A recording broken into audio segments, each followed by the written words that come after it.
Welcome to Tirdiya classes friends.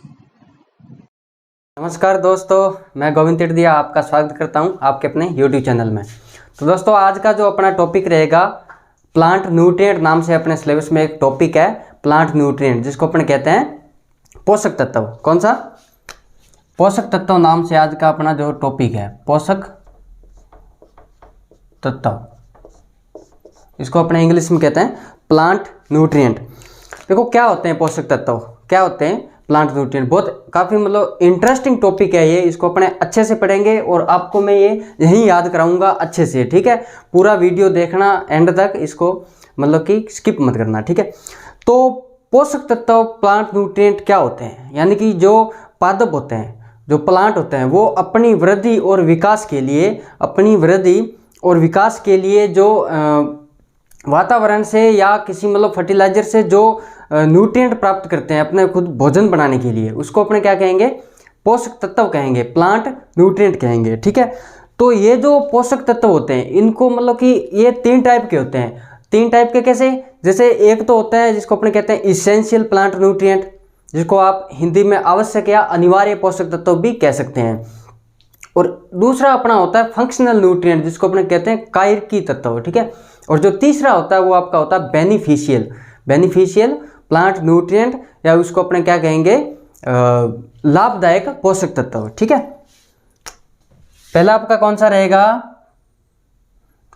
आवश्यक कह दो या अनिवार्य कह दो, एक ही बात है। आवश्यक पोषक तत्व, आवश्यक पोषक तत्व। ठीक है, और दूसरा रहेगा आपका फंक्शनल न्यूट्रिएंट, या फिर आप कह दो इसको कायिकी तत्व। ठीक है, तीसरा रहेगा आपका लाभदायक, या इसको अपने बेनिफिशियल बोल देते हैं ना, लाभदायक पोषक तत्व।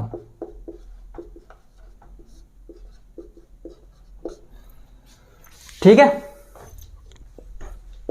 मतलब कि ये तीन टाइप के होते हैं पोषक तत्व।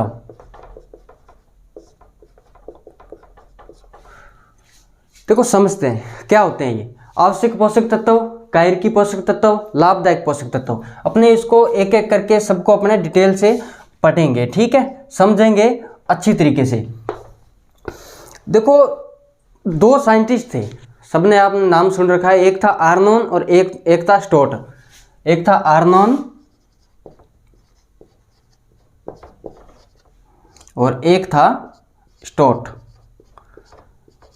इन्होंने 1939 के अंदर, 1939 के अंदर इन्होंने बताया कि जो आवश्यक पोषक तत्व होते हैं, यानी कि पौधों की वृद्धि और पौधों के विकास के लिए जो प्लांट न्यूट्रिएंट होते हैं आवश्यक, वो कितने होते हैं? वो होते हैं 16। कितने होते हैं? 16। देखो इन्होंने ये जो मैंने बताया आपको, आर्नोन स्टोट ने 1939 में ये बताया है कि प्लांट की वृद्धि या ग्रोथ के लिए जो आवश्यक पोषक तत्व कितने होते हैं?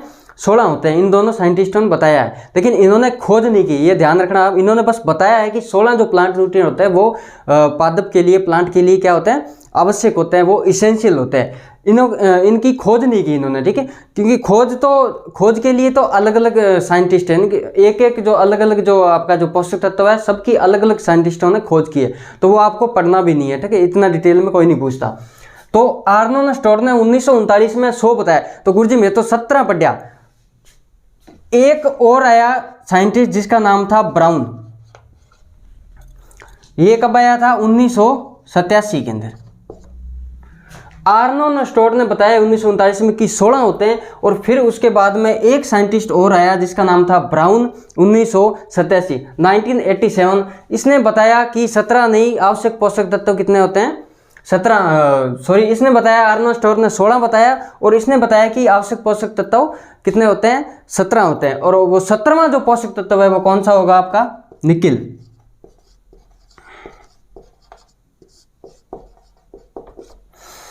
यानी कि आर्नोन स्टोट ने 1939 में बताया कि आवश्यक पोषक तत्व कितने होते हैं? 16 होते हैं। फिर 1987 में ब्राउन नाम का एक साइंटिस्ट था, इसके साथ और भी थे, इसके सहयोगी भी थे, ये अकेला नहीं था, लेकिन बुक्स में यही मिलता है आपको, सहयोगियों का नाम नहीं मिलता है इसका, तो आपको यही याद रखना है। ब्राउन नाम का साइंटिस्ट था, 1987 में आया। इसने जो 17वां जो प्लांट न्यूट्रिएंट है, जो इसेंशियल प्लांट न्यूट्रिएंट है, वो कौन सा बताया? निकिल को बताया। किसको बताया? निकिल को।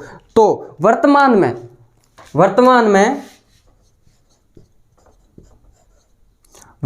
में आवश्यक पोषक तत्व कितने हुए फिर? 17। कितने हुए? 17। आप क्वेश्चन आ जाए कि आर्नोन एंड स्टोर्ट के अनुसार 1939 कितने थे आवश्यक पोषक तत्व? 16। लेकिन वर्तमान में जो आवश्यक पोषक तत्व है वो कितने हैं? 17। और 17वां पोषक तत्व कौन सा है? वो आपका है निकिल। और इसकी खोज किसने की थी? ये किसने की थी? ब्राउन ने। कब की थी? 1987 में। तो ये आवश्यक पोषक तत्व है। वर्तमान में आवश्यक पोषक तत्व कितने हैं? 17। ठीक है, तो अब देखते हैं अपने कायरकी पोषक तत्व, जिसको अपने कहते हैं फंक्शनल न्यूट्रिएंट। तो ये जो शब्द दिया था, ये जो फंक्शनल न्यूट्रिएंट का जो शब्द दिया था, ये किसने दिया था? एक साइंटिस्ट था, डीजे निकोल्स नाम का एक साइंटिस्ट था। उसने ये कायरकी पोषक तत्व ये शब्द दिया, ये नाम दिया। कब दिया था ये 1963 के अंदर दिया था। कब दिया था? 1963 के अंदर। तो कितने होते हैं फंक्शनल न्यूट्रिएंट? टोटल कितने होते हैं? तो टोटल फंक्शनल न्यूट्रिएंट अपने होते हैं 21। कितने होते हैं? 21 होते हैं। इन 21 में से 17 तो आपके ये हो गए, कौन से? आवश्यक पोषक तत्व। तो बचे कितने? 17 + 4। अब जो 4 जो है वो रहेंगे आपके लाभदायक पोषक तत्व। यानी कि टोटल जो फंक्शनल न्यूट्रिएंट होते हैं, जो प्लांट न्यूट्रिएंट होते हैं, कितने होते हैं? 21, जिसमें से 17 तो रहेंगे आपके ये आवश्यक पोषक तत्व और 4 रहेंगे आपके कौन से? लाभदायक पोषक तत्व। अब ये कौन से हैं लाभदायक पोषक तत्व? कौन कौन से हैं? 4। आपको चारों के चारों नाम याद रखने हैं। सोडियम, कोबाल्ट, सिलिकॉन और वेनेडियम। कौन कौन से हैं? 4 जिनको अपने लाभदायक पोषक तत्व कहते हैं। कौन से? सोडियम, कोबाल्ट, सिलिकॉन और वेनेडियम। देखो, ये तो बात होगी कि आवश्यक पोषक तत्व आपके 17 होते हैं। जो 17वां जो आवश्यक पोषक तत्व वो निकिल था, ब्राउन ने बताया 1987 में। उससे पहले आर्नोल्ड स्टोर्ट ने 1939 में 16 बताए। और जो कायरकी पोषक तत्व डीजे निकोल्स ने 1963 में बताया कि 21 होते हैं, जिसमें से 17 तो आपके हुए आवश्यक पोषक तत्व, 4 हुए आपके लाभदायक। कौन कौन से हुए? सोडियम, कोबाल्ट, सिलिकॉन और वेनेडियम। ठीक है, देखो अब आपको यह समझना है कि प्लांट न्यूट्रिएंट को ऐसे बांटा है कि आवश्यक पोषक तत्व, लाभदायक। तो ये क्या होते हैं? यानी कि जो आवश्यक पोषक तत्व है होते क्या हैं? ये तो बता दिया आपने कि इतने होते हैं। ठीक है, मैं आपको लिखा देता हूं ये 17 के 17। इसमें एक आपका कार्बन होता है, hydrogen, oxygen, nitrogen, phosphorus, potassium, calcium, magnesium, sulphur. इसके अलावा है कॉपर है, जिंक, मैग्नीज है, आयरन है, मोलिब्डेनम, बोरॉन, क्लोरीन और निकल। कितने हो गए? 1 2 3 4 5 6 7 8 9 10 11 12 13 14 15 16 17। तो टोटल 17 आवश्यक पोषक तत्व होते हैं। तो अपने कौन से न्यूट्रिएंट को आवश्यक पोषक तत्व कहेंगे? ये तो ठीक है कि ये 17 जो न्यूट्रिएंट है वो आवश्यक पोषक तत्व कहेंगे। तो इनको ही आवश्यक पोषक तत्व क्यों कहेंगे?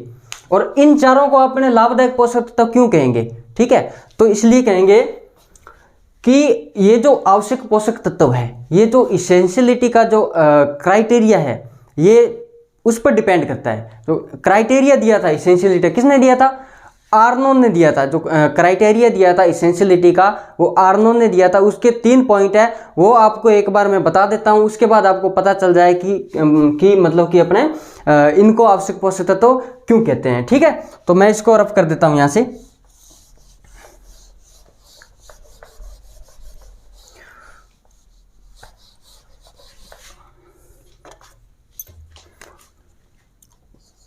क्राइटेरिया ऑफ इसेंशियलिटी किसने दिया था? आर्नोन ने दिया था। कब दिया था ये? 1954 में दिया था। तो ये क्या है? इसेंशियलिटी ऑफ क्राइटेरिया का मतलब ही यही है, यानी कि जो प्लांट न्यूट्रिएंट मैंने आपको 17 बताया, यानी कि उसमें ऐसी कुछ क्वालिटी होगी, इसलिए उनको अपने आवश्यक पोषक तत्व कहेंगे। तो कौन कौन सी वो क्वालिटी है? देखो, एक तो आपको ये याद रखना है कि जो आवश्यक ऐसा पोषक तत्व जो पौधों की मेटाबॉलिक एक्टिविटी में भूमिका निभाता हो। मेटाबॉलिक एक्टिविटी मतलब जिसको अपने हिंदी में कह देते हैं चयापचयी क्रियाएं। पोषक तत्व पौधों की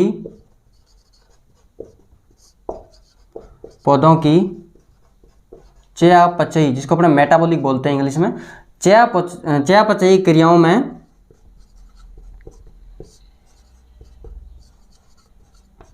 भूमिका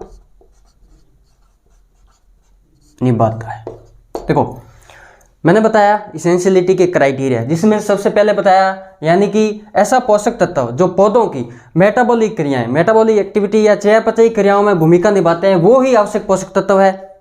ठीक है, ओनली वो ही आवश्यक पोषक तत्व है। ठीक है, तो ये तो गया एक। तो दूसरा लिखो आप। दूसरा जो क्राइटेरिया इसेंशियलिटी का आर्नोन ने दिया था कि अगर मतलब कि प्लांट जो है उसकी लाइफ साइकिल के लिए जो इसेंशियल न्यूट्रिएंट है, अगर वो उसको ना मिले तो उसकी ग्रोथ रुक जाएगी, वो प्लांट ग्रो नहीं कर पाएगा। ठीक है,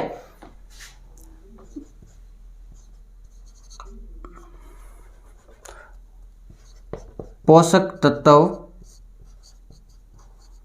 की कमी होने पर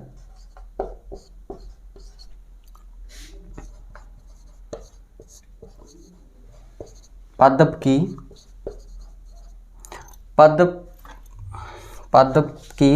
का जीवन चक्र रुक जाना।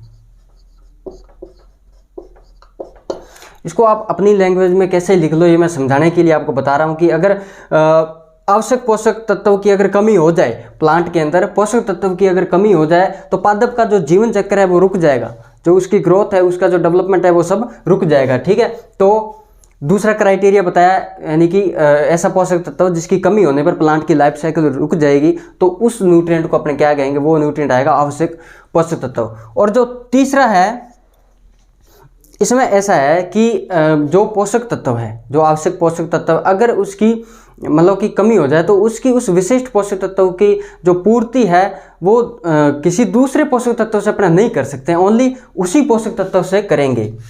तो इसको कैसे लिखेंगे? किसी विशिष्ट पोषक तत्व की पूर्ति उसी पोषक तत्व से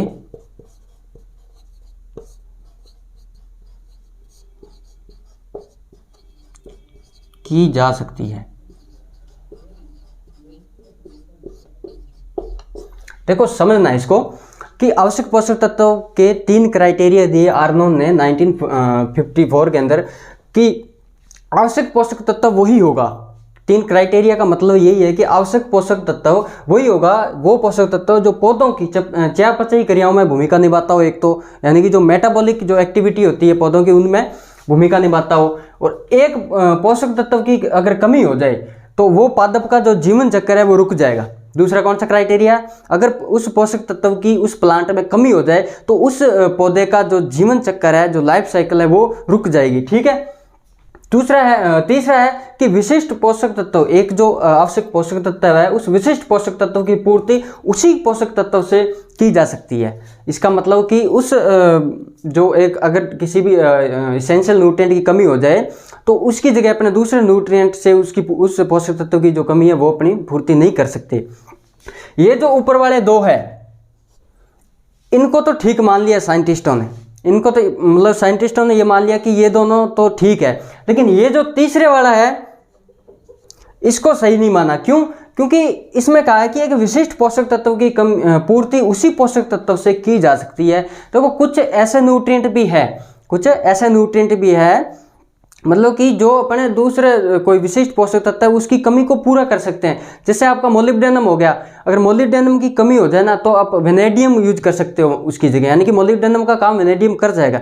तो ये साइंटिस्टों ने कहा कि ये जो तीसरे वाला पॉइंट है ना, ये इसमें जो इसेंशियलिटी क्राइटेरिया के अंदर ये सेट नहीं बैठ रहा। देखो ये तो क्या है कि साइंटिस्टों के तर्क वितर्क चलते रहते हैं। जब किसी चीज़ की खोज होती है ना तो उस टाइम ये सालों लग जाते हैं, साइंटिस्टों के तर्क वितर्क ऐसे मतलब चलते रहते हैं। अपने को ये ध्यान नहीं रखना, अपने को बस याद रखना है कि आर्नोन ने 1954 के अंदर 3 क्राइटेरिया दिए थे। कौन कौन से दिए थे वो मैंने आपको बता दिया, याद रखना है आपको। तो ये तो क्या होती है जब मतलब कि अपने जब हायर एजुकेशन करते हैं ना, एमएससी पीएचडी लेवल की, या फिर अपने कोई इंटरव्यू में बैठते हैं, तब ये चीज़ें पूछ ली जाती है ना, कि ऐसे मतलब कि कौन से ये जो तीसरा क्राइटेरिया क्यों उसमें सेट नहीं बैठ रहा, क्या रीज़न है, ठीक है। मतलब कि ऐसे कौन से न्यूट्रिएंट है जो उसकी कमी पूर्ति को कमी वो कर सकते हैं, ठीक है। जैसे एक मैंने आपको बता दिया कि मोलिब्डेनम की पूर्ति, वेनेडियम, ऐसे और भी बहुत न्यूट्रिएंट है।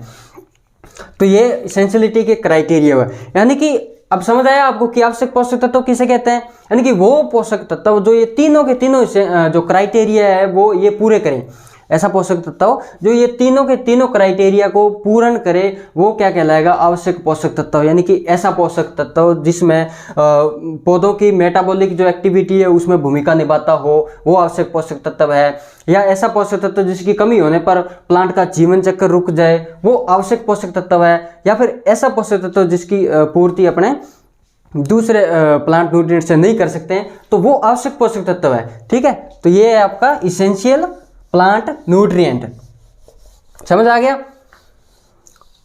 फिर आपका जो है दूसरा वो लाभदायक पोषक तत्व जिसको अपन कहते हैं बेनिफिशियल। तो ये तो आपने समझ लिया कि आवश्यक पोषक तत्व किसे कहते हैं। तो फिर आपको ये भी तो पता होना चाहिए कि ये जो 4 मैंने बताए, सोडियम, कोबाल्ट, सिलिकॉन, वेनेडियम, इनको मैंने लाभदायक पोषक तत्व क्यों कहा, इनको मैंने बेनिफिशियल जो प्लांट न्यूट्रिएंट है क्यों कहा। देखो ये जो न्यूट्रिएंट है, यानी कि वो तो मैंने बताया कि अगर जो दूसरा क्राइटेरिया था उसमें मैंने आपको बताया कि अगर उसकी कमी हो जाए तो प्लांट मतलब फसल चक्र मतलब लाइफ साइकिल कंप्लीट नहीं कर सकता, ऐसा बताया मैंने। लेकिन ये लाभदायक, ये बेनिफिशियल है। अगर इनको डाल भी दें फसल में, ठीक है, डाल भी दें, अगर इनको फसल में अपने यूज कर लें तो ये बेनिफिशियल है, ये लाभदायक है। अगर इनको ना डालें तो भी काम चलता है। मैंने उसमें बताया था कि अगर प्लांट न्यूट्रिएंट अगर इसको ना डालें तो प्लांट की जो लाइफ साइकिल है वो रुक जाएगी। लेकिन लाभदायक में ऐसा नहीं होगा, ये बेनिफिशियल है, ठीक है। ये एडिशनल का काम करेंगे, यानी कि इनको अगर आप डाल दो फील्ड में तो ये मतलब कि आपका लाभदायक काम करेंगे, यानी कि इसेंशियल रूप में ये काम करेंगे। अगर इनको ना डालें तो भी ऐसा नहीं है कि प्लांट की लाइफ साइकिल इनके बिना रुक जाएगी, ऐसा नहीं है। तो इनमें जो आपका सोडियम है इसका क्या काम होता है, आपने नाम सुना होगा, एक चुकंदर क्रॉप है, चुकंदर नाम से ना, चुकंदर है। एक है आपकी जो कैम फैमिली होती है, कैम फैमिली मतलब ये आपने जो 3 टाइप के पढ़े होते हैं ना, C3 cycle, C4 cycle, cam, तो वो वाला कैम है ना। तो कैम इसमें कौन कौन से आ जाते हैं आपके, जैसे नागफनी वगैरह है, कैक्टस वगैरह, इसमें सब आ जाते हैं। तो चुकंदर और कैम में क्या करता है, ये प्रासरणी जो दाब होता है उसको नियंत्रित करता है ये सोडियम, समझ आया। यानी कि ये इसेंशियल तो नहीं है, आवश्यक तो नहीं है, नहीं डाले तो ही काम चलेगा, लेकिन ये बेनिफिशियल जरूर है। कैसे बेनिफिशियल है, यानी चुकंदर और कैम में क्या करता है, ये प्रासरणी दाब को नियमित करता है। तो इसी तरह आपका जो कोबाल्ट है, कोबाल्ट जो आपका विटामिन B12 है, विटामिन B12 का ये घटक है। क्या ये विटामिन B12 का घटक है, विटामिन पढ़े होंगे आपने, ठीक है। विटामिन B12 का ये कोबाल्ट घटक है। फिर आपका नेक्स्ट इसी तरह सिलिकॉन, कौन सा है, सिलिकॉन। सिलिकॉन क्या करता है, सिलिकॉन का क्या काम होता है, ये अपने धान और मक्का में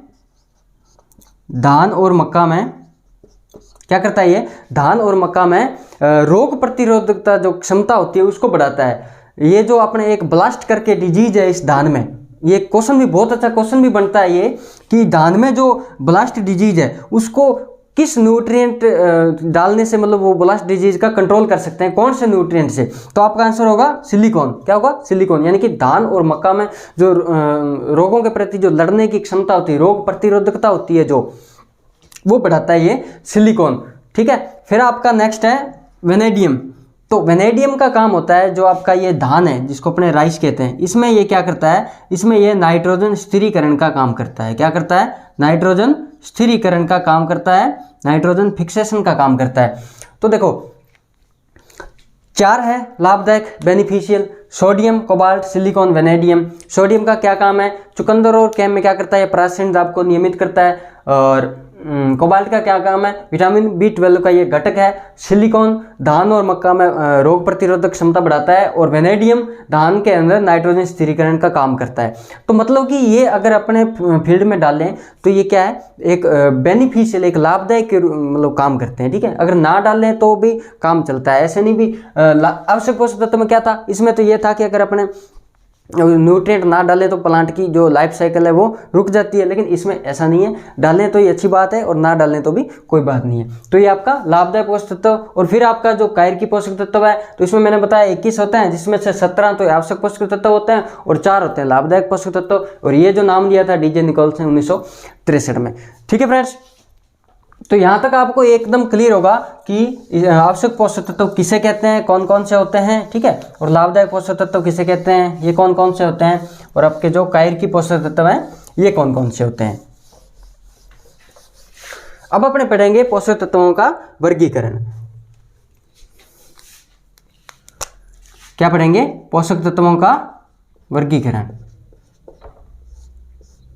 देखो अपने पोषक तत्वों का जो वर्गीकरण पढ़ेंगे वो अपने पढ़ेंगे मात्रा के आधार पर। मात्रा के आधार से समझे, मात्रा के आधार से मतलब ये हुआ कि कुछ प्लांट न्यूट्रिएंट ऐसे होते हैं मतलब कि जिनकी क्रॉप को अधिक मात्रा में आवश्यकता होती है, तो उनको अपने अधिक मात्रा में अप्लाई मतलब डालते हैं क्रॉप में, तो उनको रख दिया मैक्रो में। मैक्रो मतलब मैक्रो जिसको अपने, इसके और भी नाम है, जैसे स्थूल पोषक तत्व कह सकते हैं, इसको अपने वृहद पोषक तत्व कह सकते हैं, मुख्य पोषक तत्व कह सकते हैं ना। और कुछ न्यूट्रिएंट ऐसे होते हैं जिनकी प्लांट को कम मात्रा में आवश्यकता होती है, तो उनको अपने रख दिया माइक्रो न्यूट्रिएंट में, जिनको अपने कहते हैं सूक्ष्म पोषक तत्व, ठीक है। मात्रा के आधार पर वर्गीकरण है ये।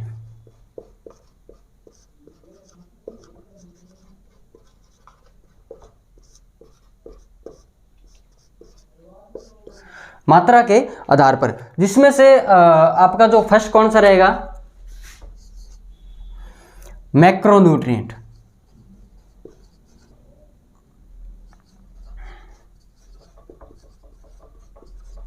क्या कहेंगे इसे, मुख्य पोषक तत्व या स्थूल पोषक तत्व, मुख्य पोषक तत्व, स्थूल पोषक तत्व, या इसको अपने कह सकते हैं वृहद पोषक तत्व। ये सब इसके नाम है, आपको याद रखने हैं, ठीक है। मैक्रोन्यूट्रिएंट, मुख्य, स्थूल पोषक तत्व और वृहद पोषक तत्व अपने कहते हैं, ठीक है। तो मात्रा के आधार पर, यानी कि पौधों को ये जो मैक्रोन्यूट्रिएंट है, पौधों को इनकी ज़्यादा आवश्यकता होती है, अधिक मात्रा में आवश्यकता होती है। और ये जो अपने देते हैं ये ग्राम पर केजी में, इनकी जो आवश्यकता होती है वो कितनी होती है, ग्राम पर केजी में होती है। और जो माइक्रोन्यूट्रिएंट होती है उनकी होती है पीपीएम के अंदर। पीपीएम मतलब मिलीग्राम पर केजी में ना, ठीक है। तो कौन कौन से होते हैं मैक्रोन्यूट्रिएंट, तो मैक्रोन्यूट्रिएंट को भी आगे मतलब बांट रखा है, इसको मैक्रोन्यूट्रिएंट को भी आगे डिवाइड कर रखा है, जिसमें से पहला आपका आएगा प्राइमरी न्यूट्रिएंट। कौन सा आएगा, प्राइमरी न्यूट्रिएंट। अब प्राइमरी न्यूट्रिएंट में कौन कौन से आते हैं, देखो प्राइमरी न्यूट्रिएंट में आप क्या आएंगे, एक तो आ गया नाइट्रोजन, फॉस्फोरस और पोटेशियम। ये जो है एनपीके जिसको अपने बोलते हैं, नाइट्रोजन, फॉस्फोरस और पोटेशियम, ये न्यूट्रिएंट किस में आते हैं, ये प्राइमरी न्यूट्रिएंट में आते हैं, ये मैक्रो न्यूट्रिएंट में आते हैं, ठीक है। यानी कि ये जो ऐसे पोषक तत्व होते हैं जिनको अपने ज़्यादा मात्रा में प्लांट को अप्लाई करते हैं, प्लांट को इनकी ज़्यादा मात्रा में चाहिए, यानी कि जो प्लांट का जो अंकुरण है वहाँ से इनको स्टार्ट कर देते हैं डालना। आपको पता है ये जो एनपीके है ये कब डालते हैं इनको, जब अपने सोविंग करते हैं ना, जब सोविंग करते हैं उसी टाइम डाल देते हैं ये, है ना। तो इसमें ये जो एनपीके है सबसे ज़्यादा यूज करते हैं अपने, इसलिए ये मैक्रोन्यूट्रिएंट के अंदर आते हैं और ये प्राइमरी न्यूट्रिएंट के अंदर आते हैं, ठीक है। तो ये पोटेशियम तो फिर भी कम यूज करते हैं, लेकिन ये नाइट्रोजन और फॉस्फोरस सबसे ज़्यादा यूज करते हैं ना।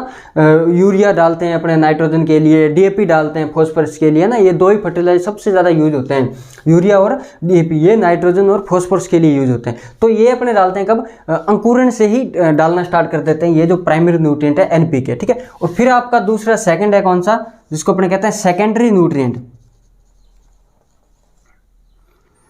Secondary nutrient.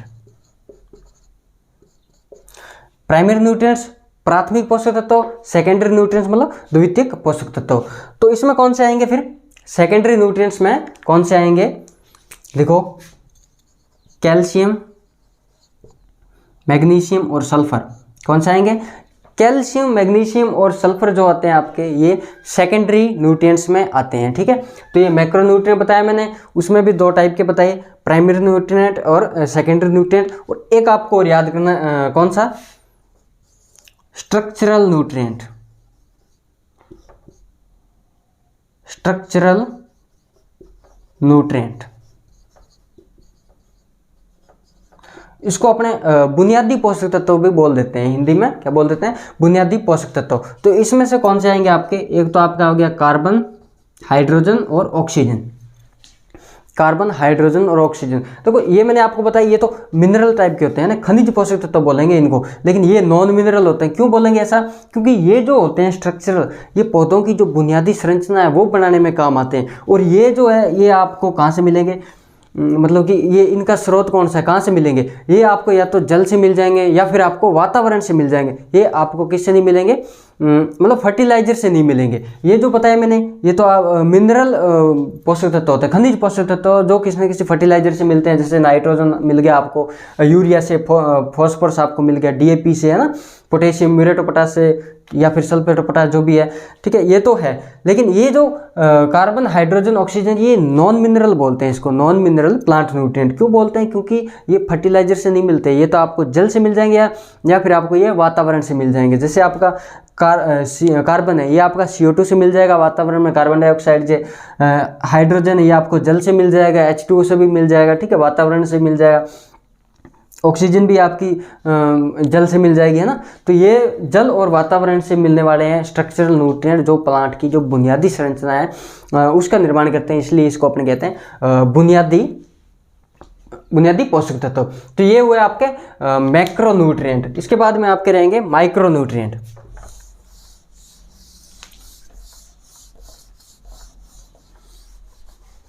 स्ट्रक्चरल मैंने बताया आपको, CHO कितने हुए? 3, और 3 प्राइमरी थे और 3 ही थे आपके सेकेंडरी। तो ये टोटल कितने हो गए? 9। कितने हुए? 9 हो गए टोटल। ठीक है, तो फिर आपका जो सेकंड जो है वो कौन सा है? Micro nutrient.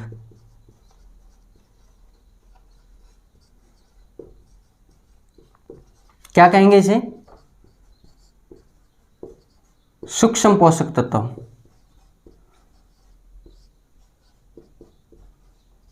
या फिर आप इसको कह सकते हैं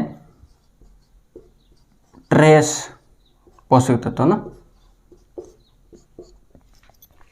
देखो, आपको ये नाम सब याद रखने हैं, मैं ऐसे नहीं लिखा रहा आपको, ये नाम सब याद रखना। आपको ये माइक्रोन्यूट्रिएंट भी याद होना चाहिए, सूक्ष्म पोषक तत्व भी याद होना चाहिए, ट्रेस जो पोषक तत्व है ये भी आपको याद होना चाहिए। क्योंकि क्या होता है कि कई बार जो होता है एग्जामिनर ये नाम ना देके, माइक्रोन्यूट्रिएंट या सूक्ष्म पोषक तत्व नाम देके ये दे देता है, कौन सा? ये जो ट्रेस पोषक तत्व ये दे देता है। तो स्टूडेंट क्या होता है, कन्फ्यूज हो जाता है कि ये जो ट्रेस पोषक तत्व हमने तो पढ़ा नहीं है, कहाँ से आ गया। तो ये माइक्रोन्यूट्रिएंट है, इसको भी ट्रेस पोषक तत्व कहते हैं। क्यों कहते हैं? इसका भी एक रीजन है। ट्रेस पोषक तत्व इसलिए कहते हैं क्योंकि ये प्लांट को बहुत ही कम मात्रा में मतलब चाहिए होते हैं, बहुत ही कम मात्रा में चाहिए, इसलिए तो इसको माइक्रोन्यूट्रिएंट बोलते हैं, सूक्ष्म पोषक तत्व बोलते हैं। ठीक है, कम मात्रा में का मतलब ppm में देते हैं इनको प्लांट में, है ना, ppm के अंदर। ठीक है, तो वो आपके हो गए ये माइक्रोन्यूट्रिएंट। तो ये कौन कौन से होते हैं माइक्रोन्यूट्रिएंट, वो मैं आपको लिखा देता हूँ। एक copper, zinc, iron, manganese, molybdenum, boron, एक आपका क्लोरीन और एक आपका रहेगा निकल। Copper, zinc, iron, manganese, molybdenum, boron, chlorine और निकल। तो ये कितने हो गए? 1 2 3 4 5 6 7 और 8, 9 + 8 कितने हो गए? 9 + 8 टोटल कितने हो गए आपके? ये 17। यानी कि 3 जो आपके प्लांट न्यूट्रिएंट है वो आएंगे प्राइमरी में, और 3 आएंगे आपके सेकेंडरी में, और 3 आएंगे आपके स्ट्रक्चरल में। उनको अपने बोलते हैं माइक्रोन्यूट्रिएंट। टोटल हो गए 9 और 8 आपके होते हैं जो माइक्रो न्यूट्रिएंट होते हैं। कितने होते हैं? 8। तो दोनों मिला के 17 जो होते हैं वो कैसे होते हैं? इसेंशियल प्लांट न्यूट्रिएंट होते हैं, ठीक है। और 4 आपको बताए बेनिफिशियल, और दोनों को जोड़ के आपको बताया 21 जो होते हैं वो फंक्शनल न्यूट्रिएंट, कायरकी तत्व होते हैं। तो ये आपको याद रखना है, ठीक है। अब इनमें से भी ये जो आयरन है सबसे अधिक मात्रा में चाहिए होता है प्लांट को। आयरन जो आपको पूछ ले कि देखो, ये तो वैसे तो आपको पता है कि माइक्रो न्यूट्रिएंट बहुत ही कम मात्रा में चाहिए होते हैं, लेकिन आपको पूछ ले कि इनमें से भी ये जो 8 माइक्रो न्यूट्रिएंट, इनमें से कौन से माइक्रो न्यूट्रिएंट जो प्लांट को ज़्यादा मात्रा में चाहिए, या ऐसा कौन सा जो न्यूट्रिएंट प्लांट को कम मात्रा में चाहिए, तो वो भी आपको याद होना चाहिए। तो अधिक मात्रा में सबसे ज़्यादा चाहिए आयरन, और जो सबसे कम मात्रा में चाहिए वो कौन सा होगा फिर? मोलिब्डेनम। यानी मोलिब्डेनम ऐसा एक प्लांट न्यूट्रिएंट है जो प्लांट को कम मात्रा में चाहिए, इसलिए अपने मोलिब्डेनम को बोलते हैं अल्ट्रा माइक्रो न्यूट्रिएंट। क्या कहेंगे? अल्ट्रा माइक्रो न्यूट्रिएंट, ठीक है। मोलिब्डेनम क्या कहेंगे? अल्ट्रा माइक्रो न्यूट्रिएंट, क्योंकि ये प्लांट को बहुत ही कम मात्रा में मिलता है, ठीक है, मतलब चाहिए होता है मोलिब्डेनम। और आयरन अधिक मात्रा में चाहिए। तो याद हो गया कि मैंने बताया आपको सबसे पहले क्या बताया कि essential plant nutrient, beneficial plant nutrient, कायरकी तत्व, फंक्शनल न्यूट्रिएंट क्या होते हैं, कौन कौन से साइंटिस्टों ने दिए, कितने होते हैं, सब बताया, क्या क्या मतलब उसके क्या कार्य होते हैं, ठीक है। और फिर मैंने आपको वर्गीकरण बताया। तो वर्गीकरण में मात्रा के आधार पर बताया कि मैक्रो वाले कौन से होते हैं, माइक्रो कौन से होते हैं। मैक्रो में प्राइमरी हो गया, सेकेंडरी हो गया, स्ट्रक्चरल हो गया, और फिर माइक्रो वाले आपको ये 8 बताया। इसमें भी आपको बताया कि मोलिब्डेनम सबसे कम चाहिए और आयरन अधिक मात्रा में चाहिए। तो देखो, ये जो पोषक तत्वों का जो आपका टॉपिक है बहुत अच्छा टॉपिक है। तो ये मतलब कि हो सकता है आपकी 2 लेक्चर बने, 3 भी बन जाए, क्योंकि इसके बाद अपने पढ़ेंगे जो एक तो मोबिलिटी के आधार पर जो बांटे गए हैं, यानी कि गतिशीलता के आधार पर, यानी कि सोइल के अंदर मोबिलिटी के आधार पर मतलब कौन कौन से प्लांट न्यूट्रिएंट है ना, प्लांट के अंदर जो मोबिलिटी के आधार पर उनको बांटा गया। फिर उनकी जो फॉर्म है, यानी कि किस रूप में प्लांट किस रूप में लेता है। अपने यूरिया डाल देते हैं फील्ड में, अपने डीएपी डाल देते हैं, तो वो किस रूप में लेते हैं ना, नाइट्रोजन को किस रूप में लेते हैं, फॉस्फोरस को किस रूप, उसकी फॉर्म क्या लेने की, ठीक है। तो ये अपने नेक्स्ट लेक्चर में पढ़ेंगे। तो ठीक है फ्रेंड्स, मिलते हैं नेक्स्ट वीडियो में।